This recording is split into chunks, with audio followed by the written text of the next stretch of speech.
الحمد لله رب العالمين. الحمد لله وسلام على عباده الذين اصطفى.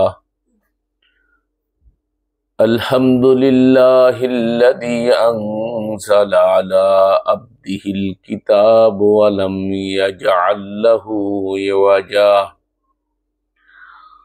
ربي أعوذ بك من همزات الشياطين وأعوذ بك ربي أن يحضرون. بسم الله الرحمن الرحيم. نحن أعلم بما يقولون وما أنت عليهم بجبار فذكر بالقرآن من يخاف وعيد.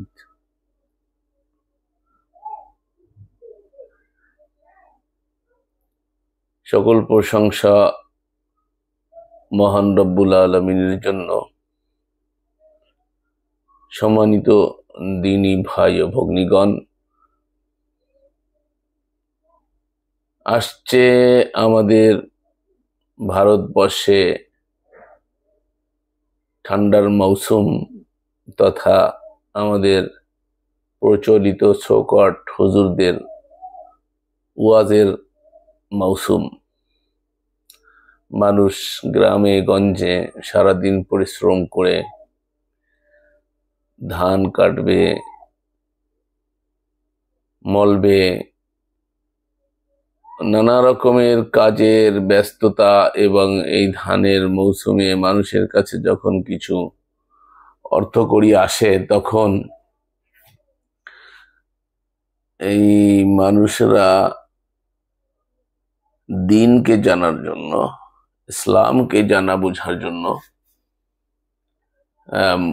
মৌলবীদেরকে ভাড়া করে মাহফিলের জন্য বিভিন্ন স্থান থেকে, বিভিন্ন এলাকা থেকে হুজুরদেরকে ভাড়া করে আনবে। কেউ আসবে হেলিকপ্টারে, কেউ আসবে কার ভাড়া করে অথবা নিজস্ব গাড়িতে।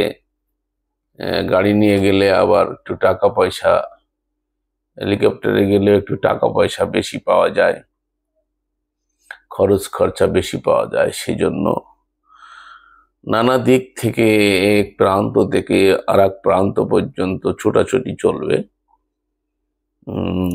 তো সেই যে কাজগুলো অনেক ভালো কাজ, দিনের জন্য সমাবেশ করা এবং সমবেত হওয়া, সেটার জন্য জনগণের এই উদ্যোগ সত্যি বিস্ময়কর বলা যায়। যে উপমহাদেশে বাংলাদেশে ছাড়া এটা খুব, উপমহাদেশ বাংলাদেশ, হিন্দুস্তান, পাকিস্তান বিশেষ করে এই তিন দেশে এটা বেশি দেখা যায়, যেটাকে ইসলামের সূতিকাগার সৌদি আরব বলা হয়। সেখানেও এরকম সচরাচর মাঠে ময়দানে মাহফিল আয়োজন, রাত ভরে, দিন ভরে পরিশ্রম, রাত ভরে ওয়াজ শুনতে অভ্যস্ত লোকজনের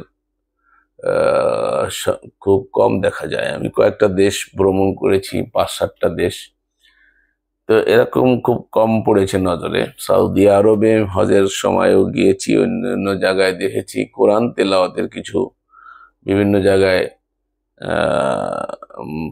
তিলাওয়াতে কোরআনের প্রতিযোগিতা, এবং এটা শোনে তারা খুব।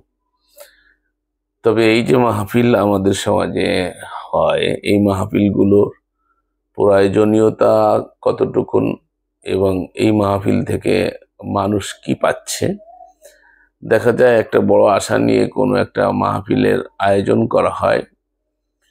সেখানে কিছু বক্তাদেরকে এনে তারা কিছু বিতর্কিত বিষয়, এক এলাকায় একটা বিষয় প্রতিষ্ঠিত, সেই প্রতিষ্ঠিত বিষয়ের বিরুদ্ধে হুজুর এসে ওয়াজ করে চলে যায়।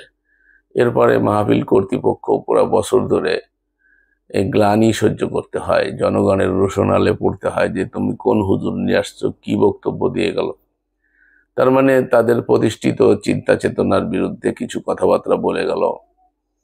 এটা সংস্কারের জন্য হয়তো বা এলাকায় কিছু লোক ছিল যারা এটা চায় না, তারা হুজুর ভাড়া করে এনে এই জাতীয় কথাবার্তা শোনানো হলো। এরকম আমরা যখন মাঠে ময়দানে মাহফিল করতাম তখন আমাদেরকে বলা হতো, আপনি আসবেন, আমাদের এলাকায় মোনাজাত চলে, মোনাজাত উঠাই দিতে হবে, মিলাদ চলে, মিলাদ উঠাই দিতে হবে, শবে বরাত, এই জাতীয় গৌণ বিষয়গুলোকে সংস্কার করার জন্য মাহফিলে আহ্বান করা হতো। তো এটা আমাদের বাংলাদেশে একটা বিচিত্র একটা বিষয় দেখা যায় যে সেখানে কেউ মিলাদি না, কেউ কিয়ামি না, কেউ লাকিয়ামি, কেউ রফাদিনী, কেউ রফাদানি না, কেউ মানে একদল আর এক দলের বিপক্ষে ইসলামের নামে নানা রকমের হরেক রকমের লোকজন।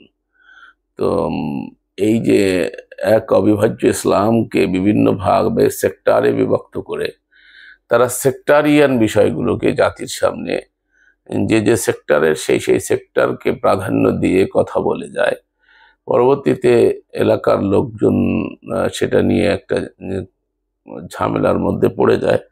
সে যাই হোক, এটা আমার বিষয় না। আমি আজকে আলোচনা করতে চাচ্ছি আপনাদের সম্মুখে যে বিষয়টা নিয়ে, যে ওয়াজ বা নসিহা আসলে কি দিয়ে করব, কি দিয়ে নসিহা হচ্ছে, আর এই নসিহাত শোনা, এই নসিহাতে অংশগ্রহণ করা যাবে কিনা, সেটা নিয়ে আমি সংক্ষিপ্ত আপনাদের সম্মুখে আলোকপাত করব বলে আশাবাদ পোষণ করছি।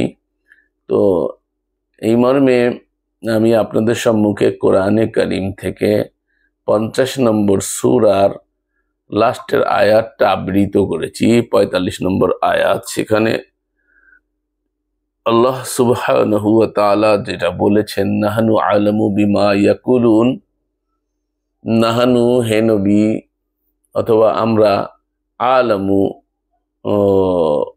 খুব জানি, বিমা ওই বিষয়, যা ইয়াকুলুন তারা বলেছে, ওয়ামা এবং না আংতা তুমি, আলাইহিম বিজাব্বার তাদের উপর জবরদস্তিকারী, ফাযাক্কির সুতরাং উপদেশ দাও, বিল কুরআন কুরআনের সাহায্যে, মাইয়াখাফু ওয়াঈদ যে তাকে, ইয়াখাফু ভয় করে, ওয়াঈদ আমার সতর্ককারীগণকে। সরল অর্থ হলো এবং যা এরা যা বলে আমি তা সবচেয়ে ভালো জানি। নানা রকম রসুলের বিরুদ্ধে কুৎসা, নানা রকম কথাবার্তা তারা বলে থাকে। যুগ যুগান্তর ধরে রসুলদের বিরোধিতা করা বেশিরভাগ সংখ্যক লোকের শেয়া, রসুল তাদের আচরণ এটা ছিল। তো সেটার ব্যাপারে আল্লাহ বলছেন যে এরা যে কথা বলে তা আমি ভালো করে জানি, তুমি তাদের উপর কোনো জবরদস্তিকারী না। সত্য বললেই যে আপনাকে জবরদস্তি করে সেই সত্যকে স্টাবলিশ করতে হবে, সেই সত্য প্রতিষ্ঠা করতে হবে, এমন বিষয়টা এখানে দেখা যায় না। আল্লাহ বলছেন তুমি তাদের পরে জবরদস্তিকারী নও। তো এরপরে বলছেন সুতরাং ফাযাক্কির বিল কুরআন, সুতরাং তুমি উপদেশ দাও। আল্লাহ উপদেশ দিতে বলছে, তো কিসের মাধ্যমে? বিল কুরআন, কোরআনের মাধ্যমে। কাকে উপদেশ দিবে? যে আমার ধমককে ভয় করে তাকে কোরআনের সাহায্যে উপদেশ দাও। তাহলে এখানে আমরা বুঝতে পারলাম আল্লাহ রাব্বুল আলামিন আমাদেরকে জানিয়ে দিলেন যে আল্লাহ সুবহানাহু ওয়া তাআলা আমাদেরকে নির্দেশ, সেটা কোনো মোল্লা মৌলবীর কথা না, বড় হুজুরের কথা না, সমাজ কি বলল সেটা বিষয় না। অ্যাজ এ মুসলিম হিসাবে বা মানব জাতির জন্য যে এসেছে কোরআন আল্লাহর পক্ষ থেকে, সেই কোরআনের নির্দেশ হচ্ছে ফরজ। ইন্নাল্লাযী ফারাদা আলাইকাল কোরআন 25-28, সেখানে আল্লাহ রাব্বুল 28-85, সেখানে আল্লাহ সুবহানাহু ওয়া তাআলা বলছেন কোরআনের বিধানকে আমি তোমাদের জন্য ফরজ করে দিয়েছি, অর্থাৎ বাধ্যতামূলক।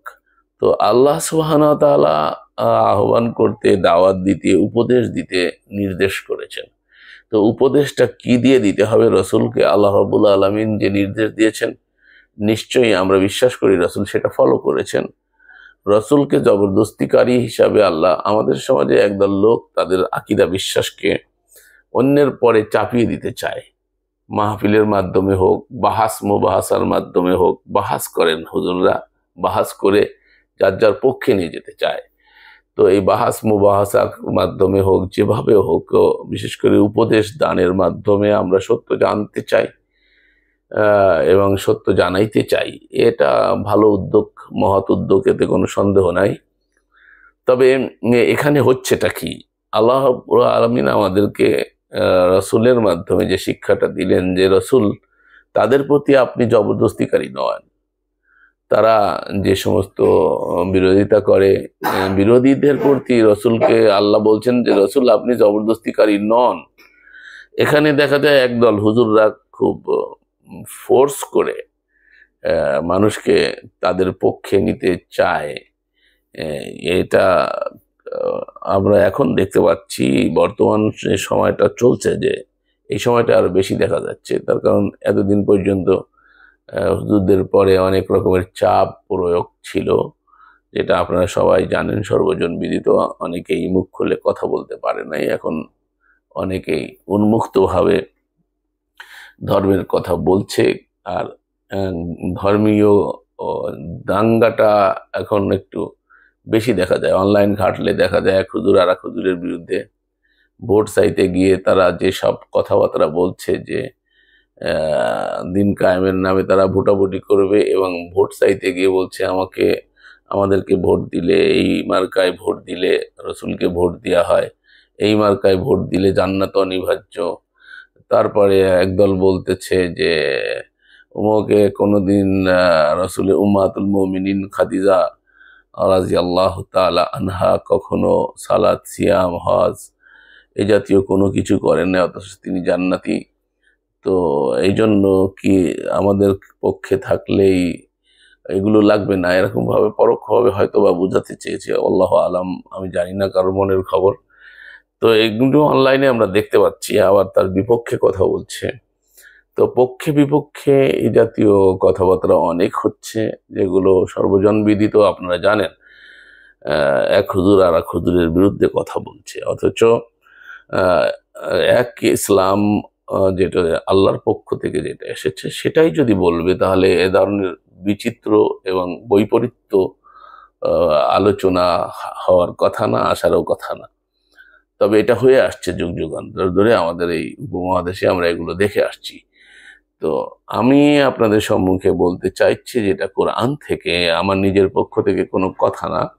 আল্লাহ বলছেন যে হে রাসূল, তাদের প্রতি তুমি জবরদস্তিকারী নও। তাহলে জবরদস্তি করে যার যার আদর্শকে চাপিয়ে দেওয়ার কোনো সুযোগ নেই। আল্লাহর বিধানের ব্যাপারে আল্লাহ বলছেন তুমি তাদের প্রতি জবরদস্তিকারী নও। সুতরাং যারা আমার ধমককে ভয় করে, পরকালীন জীবনের জবাবদিহিতা, আল্লাহর কাছে হাজিরি এবং আল্লাহর কাছে পুঙ্খানুপুঙ্খ সূক্ষ্মাতিসূক্ষ্ম হিসাব দিতে হবে, এই ধমকের ভয়ে যারা ভীত, তাদেরকে তুমি কি করো? নসিহা করো, উপদেশ দাও। কিসের সাহায্যে? বিল কোরআন, কোরআনের সাহায্যে। তাহলে আল্লাহ বললেন কোরআনের সাহায্যে উপদেশ দিতে। তো নিশ্চয়ই আমরা বিশ্বাস করি যে রসুল যে উপদেশ দিয়েছেন সেটা কোরআনের সাহায্যেই দিয়েছেন। তো আলোচনা বড় হওয়াতে যাচ্ছে, সেজন্য আমি আগের থেকে দুঃখ প্রকাশ করছি যে একটু আপনারা ধৈর্য ধারণ করে আমাদের এই আলোচনাটা শুনতে হবে, যেহেতু সামনে আসছে মাহফিলের সিজন। এটার কতটুকুন যৌক্তিকতা এবং সেখানে হচ্ছেটা কি, সেটা আমি আপনাদেরকে কোরআনের আলোকে এবং প্রচলিত ব্যবস্থা কতটুকুন কোরআনের আলোকে যায় সেটা দেখানোর চেষ্টা করছি। তবু একটু সময় নিয়ে আমাদের আলোচনাগুলোকে একটু বোঝার চেষ্টা করবেন বলে আশাবাদ পোষণ করছি। তো উপদেশ তো দিতে হবে, আল্লাহ দিতে বলেছেন। আর আমাদের জনগণ যে উপদেশ নেওয়ার জন্য হুজুরদেরকে নিয়ে আসে, এটাও জরুরি এবং করণীয় একটা বিষয়। তো উপদেশ গ্রহণ করব আমরা, দলিল হিসাবে কার লিখিত কিতাব গ্রহণ করব? উপদেশ গ্রহণ করার জন্য পৃথিবীতে কিতাবের অভাব নাই।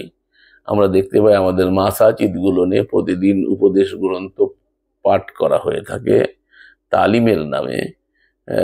সেটা হলো তাসাউফপন্থী একজন লেখক শাইখুল হাদিস জাকারিয়া কান্দলভির লেখা ফাজাইলে আমল বা তাবলিগ নিসাব নামক উপদেশ গ্রন্থ থেকে প্রত্যাহ প্রতিটা মসজিদে ইল্লা মাশা আল্লাহ অধিকাংশ মাসাজিদগুলো নিয়ে এটা দিয়ে তালিম বা উপদেশ দেওয়া হয়ে থাকে।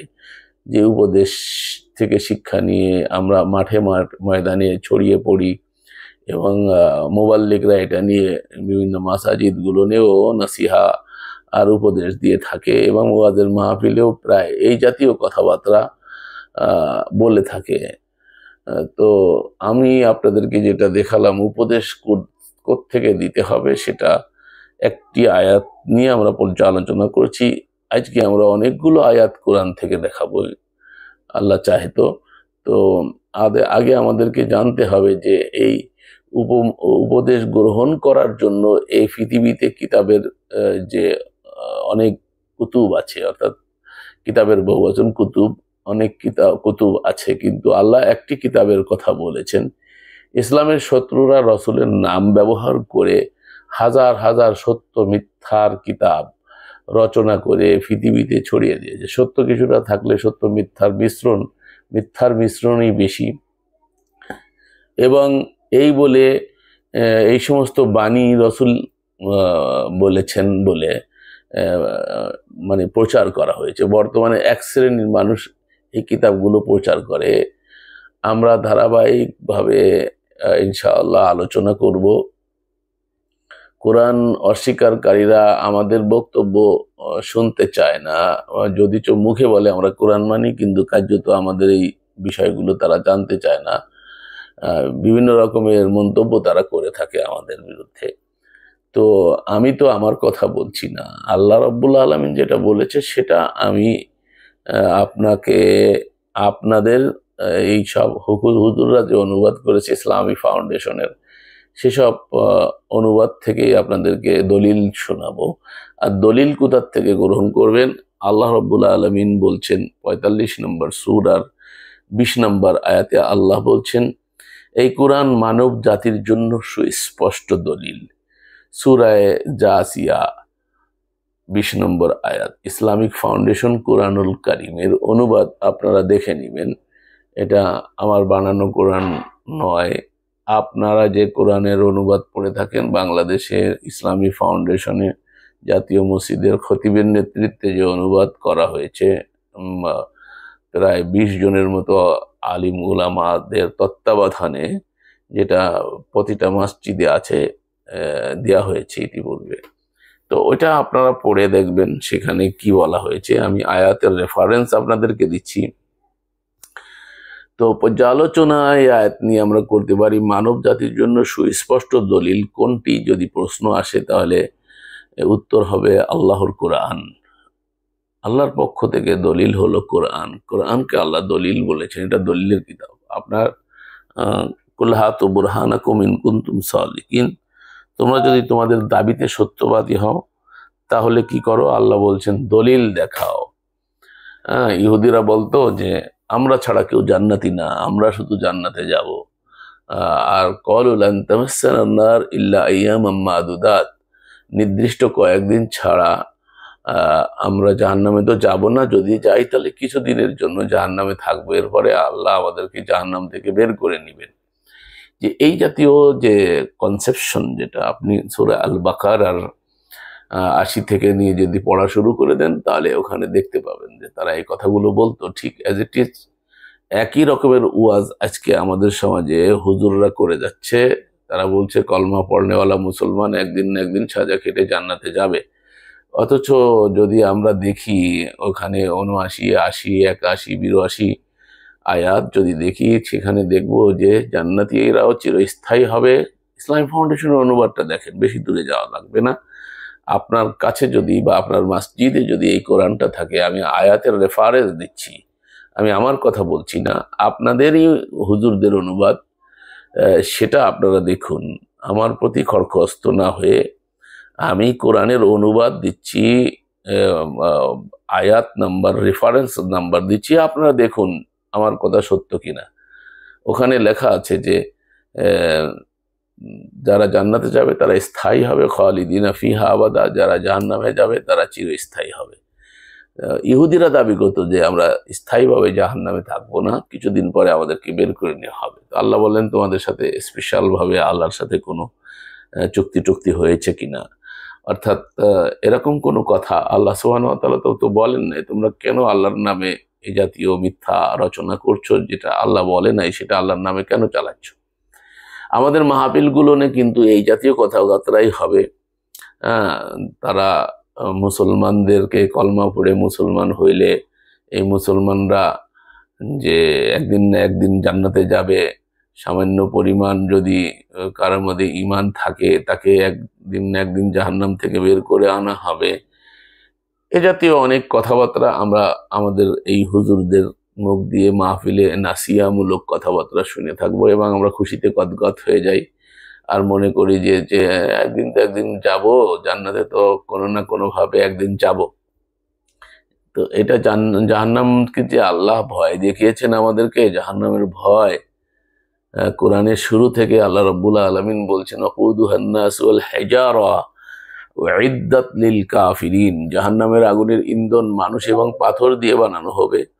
তো এরকম ভয়াবহতা বর্ণনা থাকার সত্ত্বেও তারা কিভাবে এইগুলো করে যাচ্ছে আল্লাহ আলাম, আল্লাহ ভালো জানেন, আমি জানি না।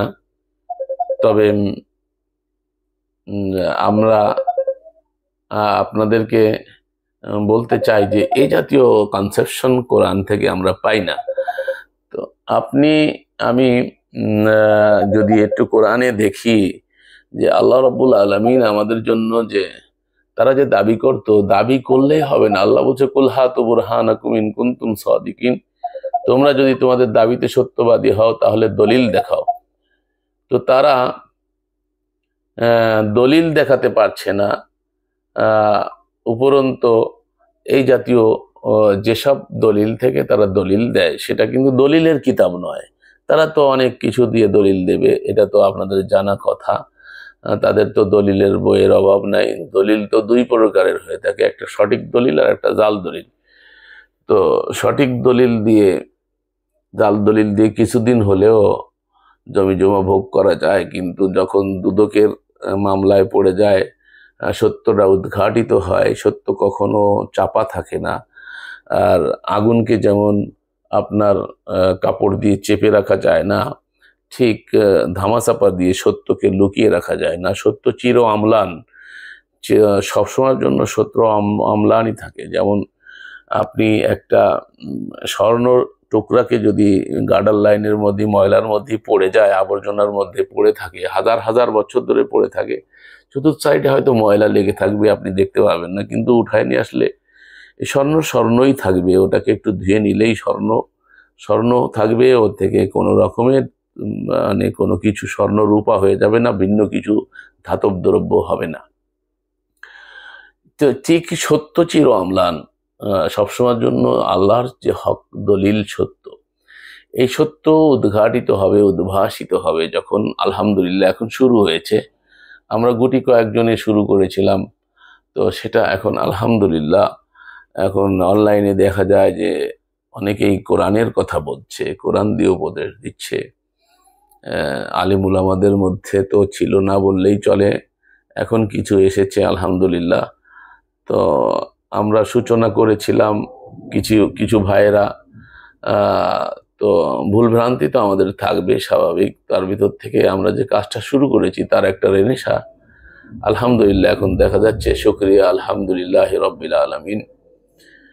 তো এখন এখানে আর বেশিক্ষণ আলোচনা করতে পারবো বলে মনে হয় না, এই যে ঢোল তবলা বাজনা শুরু হয়ে গেছে আশেপাশে। তো আমি যে আয়াতটা পড়লাম, আল্লাহ রাব্বুল আলামিন বলছেন ফাযাক্কির বিল কুরআন মা ইয়াখাফু ওয়াঈদ, হে বক্তা তুমি বক্তব্য দিবে কি দিয়ে? যা আমার শাস্তিকে ভয় করে তাদেরকে উপদেশ দান করুন কোরআনের সাহায্যে। তো সূরা আল কফ। কফ হলো 2 নক্তাওয়ালা কফ। এই সূরাটার 50 নম্বর সূরার 45 নম্বর আয়াতে আল্লাহ সুবহানাহু ওয়া তাআলা এই কথাগুলো বলেছেন। তো আল্লাহ রসুলকে কোন কিতাবের মাধ্যমে উপদেশ দিতে বলেছেন, আর আপনি আর আমি কোন কিতাবের মাধ্যমে উপদেশ দিচ্ছি বা উপদেশ নিচ্ছি বা উপদেশ শুনছি, এটা আপনাকে আমাকে সকলকে বিচার বিবেচনা করতে হবে। ওটা রাইট আছে কিনা, এই কথাগুলো শোনানোর জায়েজ আছে কিনা, বা শোনানো বৈধতা আছে কিনা এবং শোনার বৈধতা আছে কিনা, এ মর্মে যদি জানতে চান তাহলে রেফারেন্স বলে দিচ্ছি। 4 নম্বর সূরার 140 নম্বর আয়াতটা দেখবেন এবং 6 নম্বর সূরা আল আনামের 68 নম্বর আয়াতটা দেখবেন। সেখানে কোরআন ছাড়া অন্য কোনো কিতাব বা অন্য কোনো বিষয় আলোচনা হলে আল্লাহ বলছেন তুমি সেখান থেকে উঠে যাবে, না হলে তুমিও তাদের অন্তর্ভুক্ত হবে। তো আল্লাহ কাফের আবার মুনাফিককে জাহান্নামে একত্রিত করবেন। তার মানে এখানে বোঝাতে চাচ্ছেন যে যারা কোরআন ছাড়া অন্য কথা, অন্য আলোচনা, অন্য বৈঠকে থাকে, সেই উপদেশ শোনে, তাদেরকে কাফেরা আর মুনাফিক হিসাবে আল্লাহ সুবহানাহু ওয়া তাআলা আখ্যায়িত করছেন। এবং এইসব মাহফিল থেকে, এইসব মাজলিস থেকে, এইসব ওয়াজের মঞ্চ থেকে উঠে যাওয়ার জন্য, এটা যদি মাসাজিদেও হয়, সেটা যেখানেই হোক না কেন, সেখান থেকে উঠে যাওয়ার নির্দেশ দিয়েছেন আল্লাহ সুবহানাহু ওয়া তাআলা। কথা আমার নয়, আমি আপনাদের সম্মুখে কোরআনে কারিমের রেফারেন্স দিচ্ছি। এটা হচ্ছে 4 নম্বর সূরার 140 নম্বর আয়াত এবং 6 নম্বর সূরার 68 নম্বর আয়াত, আপনারা সেখানে দেখে নেবেন। তো উপদেশ যে কোরআনের সাহায্যে হবে, এটা আল্লাহ সুবহানাহু ওয়া তাআলা বিভিন্ন স্থানে কোরআনে কারিমে আল্লাহ বলেছেন। 6 নম্বর সূরা 70 নম্বর আয়াতে আল্লাহ রসুলকে বলেন কোরআন দ্বারা তাদের উপদেশ দিন যারা দিনকে খেল তামাশা বানিয়ে নিয়েছে। তো আমরা এখন দেখতে পাচ্ছি যে এই মোল্লারা ধর্মটাকে বা দিনকে, আল্লাহর দিনকে একটা খেল তামাশার বস্তুতে রূপান্তরিত করেছে। এই জন্য রসুলকে আল্লাহ দায়িত্ব দিয়েছেন। এই দায়িত্ব, এই জন্য আমি চলমান কথা বলি, এখন এটা তো রসুলদেরই দায়িত্ব ছিল, যুগে যুগে এটা হয়েছে। এবং রসুলরা এসে, আমরা দেখতে পাই রসুলের ধারাবাহিকতা, রসুলরা এসে এই সব জিনিসগুলো তারা উন্মুক্ত করেছেন যে দেখো এটা বিধান নয়, এই যে বিধান তোমরা মানছো দিনের নামে, ইসলামের নামে, শান্তির জীবন ব্যবস্থার নামে, এটা আসলে তোমাদের জীবন ব্যবস্থা নয়, এটা তোমাদের দিন নয়। এই যে মোল্লাদের বানানো, তৈরি করা, আহবার রুহবানদের তৈরি করা, আহবার আর রুহবান এরা রবের স্থান দখল করে নিয়েছে। তো এদের জন্য এদের কথাই বলা হয়েছে কোরআনে কারিমে। এটা কারা করতেছে?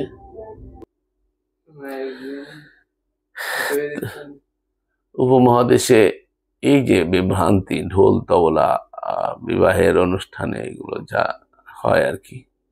তো আর বেশিক্ষণ কথা বলতে পারবো না। আল্লাহ রাব্বুল আলামিন তার রসুলকে নির্দেশ দিচ্ছেন যারা ধর্ম নিয়ে খেলতামাশা করে এদেরকে কোরআনের সাহায্যে উপদেশ দিতে হবে। এটা হচ্ছে সূরা আল আনামের 70 নম্বর আয়াত।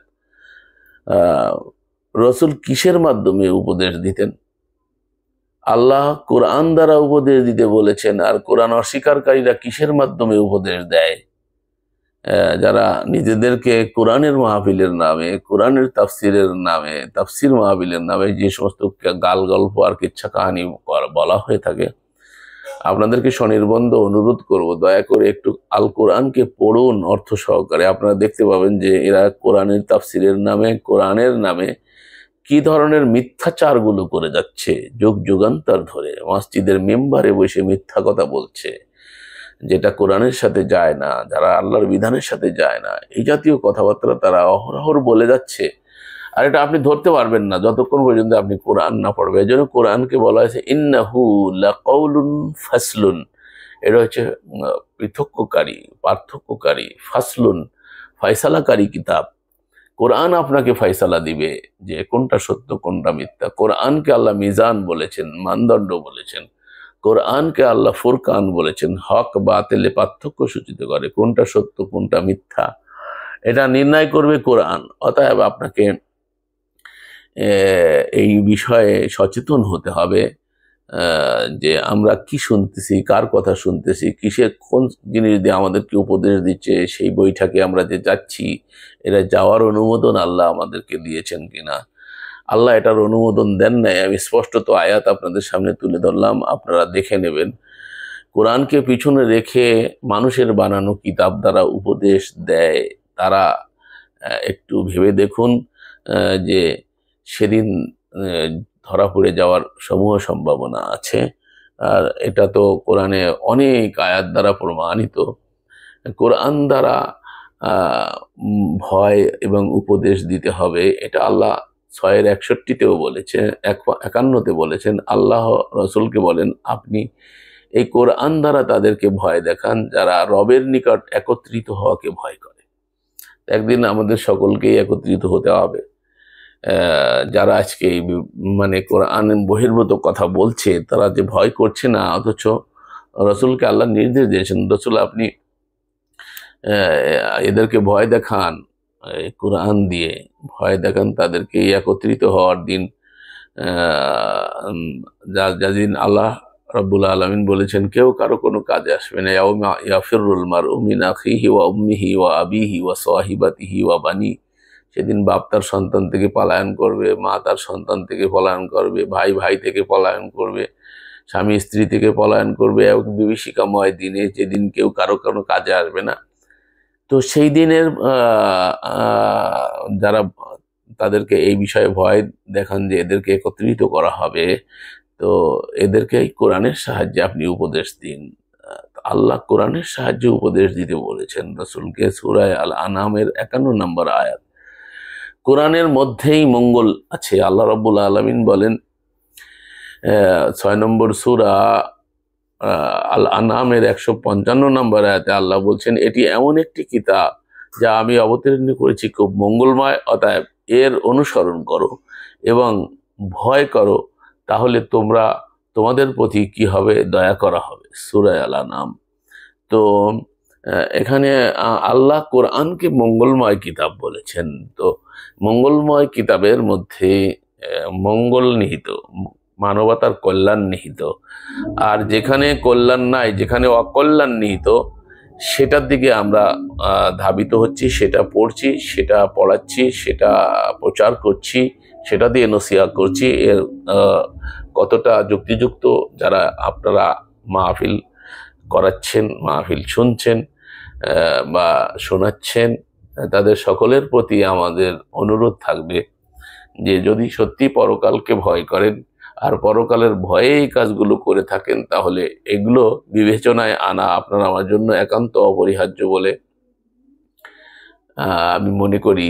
এই জন্য আমি আপনাদেরকে এই কথাগুলো বলছি। কোরআনে কারিমে 15 নম্বর সূরা 90 থেকে 93 আয়াতে আল্লাহ কোরআন নাজিল করা হয়েছে বিভক্ত মানুষকে একত্রিত করার জন্য। অথচ এই মাহফিলের এত মাহফিল হচ্ছে, কিন্তু বিভক্তি কমছে না। আজকে দেখেন যে একটি দল, ইসলামী দলগুলো ক্ষমতায় যাওয়ার একটা সুবর্ণ সুযোগ এসেছে বলে তারা একটা ঐক্যবদ্ধ প্ল্যাটফর্মের দিকে যাচ্ছে, কিন্তু দেখা যায় একদল আর এক দলের বিরুদ্ধে কুৎসা রটনা করছে। একদল আর এক দলের এটা এই ইসলাম চাই না, মওদুদি ইসলাম চাই না, এটা মিস্টার মওদুদি নিউ ইসলাম, আমরা মদিনার ইসলাম চাই। আপনারা কি মদিনার ইসলাম চান সেটা তো আপনাদের বই কিতাব পড়লে বোঝা যায়। ইতিপূর্বে আমি একটা ভিডিও করেছিলাম। তো একে অপরের বিরুদ্ধে যে আমরা এই যে খড়খস্ত হচ্ছি, এই দলটি কখনো বলেছে যে আমরা মওদুদির ইসলাম? মওদুদি কি ইসলামের মালিক? আল্লাহ তো বলেছেন ইন্নাদ-দীন ইনদাল্লাহিল ইসলাম। ব্যক্তির ভুল থাকতে পারে, সেটা আপনি পরিহার করুন। আর সেটা তো সে দলটা বলছে না যে আমরা সেই ইসলাম চাই বা সেটা প্রতিষ্ঠা করতে চাই। হ্যাঁ, তাদের লিডার হতে পারে এবং তাদের লেখনী তারা পড়ে, আপনিও পড়েন। যদি সেটা দেখেন কোরআনের সাথে অসামঞ্জস্যপূর্ণ বা কোরআনের সাথে যায় না, এমন কিছু পরিহার করুন। তো কেন একে অপরের বিরুদ্ধে আমরা খড়গহস্ত হচ্ছি, একে অপরের বিরুদ্ধে বয়ান করতেছি, একে অপরকে নিয়ে সমালোচনা ঝড় উঠাচ্ছি? তো এইগুলো কতটা যুক্তিযুক্ত? আমি কেন এগুলো বিবেচনায় আনার চেষ্টা করছি না যে ইসলামের নামে, মাহফিলের নামে এগুলো কি হচ্ছে আমাদের সমাজে? আমরা চিল্লায় চিল্লায় কি বলতেছি এগুলো আর কি শুনতেছি? আল্লাহকে এগুলো শুনতে বলেছে, শোনাইতে বলেছে, এ দিয়ে নসিহা করতে বলেছে? আল্লাহ রাব্বুল আলামিন আহ কোরআন তো নাজিল করেছেন বিভক্ত মানুষগুলোকে একত্রিত করার জন্য। আল্লাহ রাব্বুল আলামিন এটা বলে দিয়েছেন 15 নম্বর সূরা 90 থেকে 93 এর মধ্যে। কিন্তু মানুষ ধর্মের মধ্যে বিভিন্ন মতভেদ তৈরি করায় সকল মুসলিম মিল্লাতকে একত্রিত করার জন্যই আল্লাহ রাব্বুল আলামিন কোরআন নাজিল করেছেন। কিন্তু সমস্ত মুসলিম মিল্লাত কি একত্রিত হয়েছে, নাকি দলে দলে বিভক্ত হয়ে আছে? যারা বিভিন্ন কিতাবের মাধ্যমে বিভিন্ন দলে বিভক্ত হয়ে তাদের কে আহ্বান জানাই, আপনারা কোরআনের পথে ফিরে আসুন। এই উদ্যত্ত আহ্বান রেখে আজকে এখানে শেষ করছি। আপনারা নিশ্চয়ই বুঝতে পারছেন আশেপাশে আওয়াজ আসতেছে, নয়েজ আসছে। তো এটা আমার হাতে নাই, পাশের থেকে ঢোল তবলা বাজতেছে। তো কোরআনের কথা যে ঘরের মধ্যে একেবারে নীরবে, আমার এই ঘরটা আমি এখানে নিভৃতে কথা বলি আপনাদের জন্য, কিন্তু সেটাও মাঝে মাঝে সুযোগ থাকে না আশেপাশে। আর মাহফিলের সিজন তো আসতেছে, চতুর্দিক থেকে মাহফিলের আওয়াজ আসতে থাকে। তো এটা তো চলে, এটা ভালো কাজ, মাহফিল করা তো ভালো, কিন্তু সেটা কি দিয়ে করতে হবে সে বিষয়টা আমি আপনাদের সম্মুখে তুলে ধরার চেষ্টা করলাম।